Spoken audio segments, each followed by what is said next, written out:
Guys, my name is Tyler McLeroy, and today we're going to be talking about weather forecasting at sustainability program and the permaculture garden presentation. And my name, once again, is Tyler McLeroy, and this is Service Operations Management.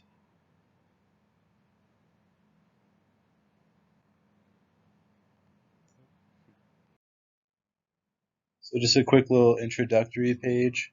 Permaculture gardening is the use of perfect plants for the given climate. So if it's a very cold climate, obviously use plants that will survive in that, and then same for hotter type climates. Making the garden as good as it can be at every process is the pinnacle of permaculture gardening.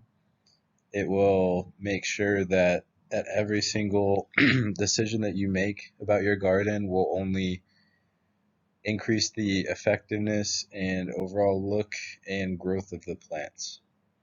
And permaculture gardening was created in the 70s by Bill Mollison. And the motivation to build and maintain a garden mainly comes down to feeling connected to your garden, having something you can take care of, and overall just feeling of peace. And I'm going to go over a few pros and cons when it comes to permaculture. So, pros: reduction in waste. Permaculture can help to mitigate soil pollution. There's a lot less air pollution, less groundwater pollution, and resources can be used excuse me, quite effectively.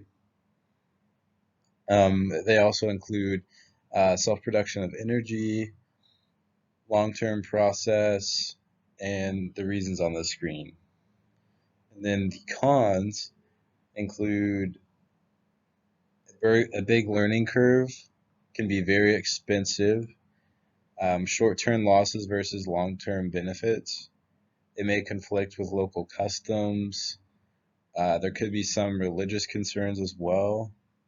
Economic growth can be slowed down as it's extremely expensive, and there's lots of maintaining and new products you need to buy, and overall just lots of maintaining.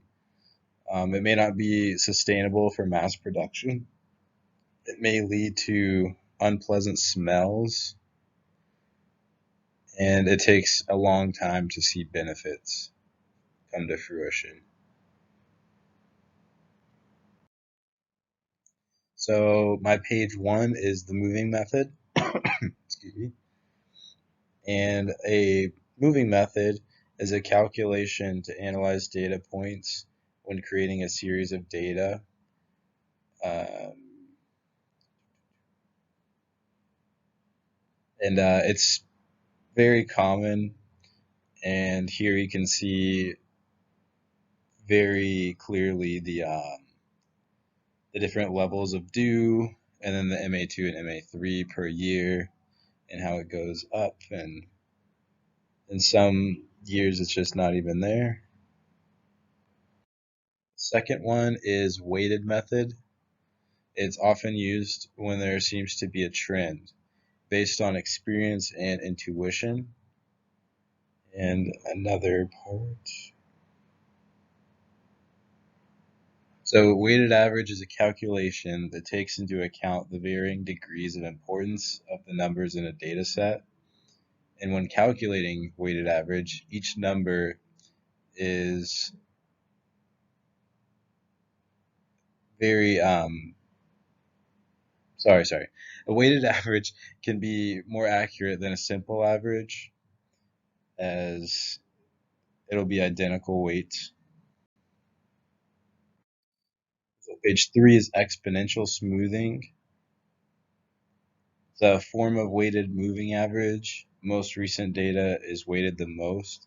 So of course, the more years that go by, there's more and more importance, and the previous years are not weighted the same as most recent ones. And like I said, it's a moving average, and it excuse me,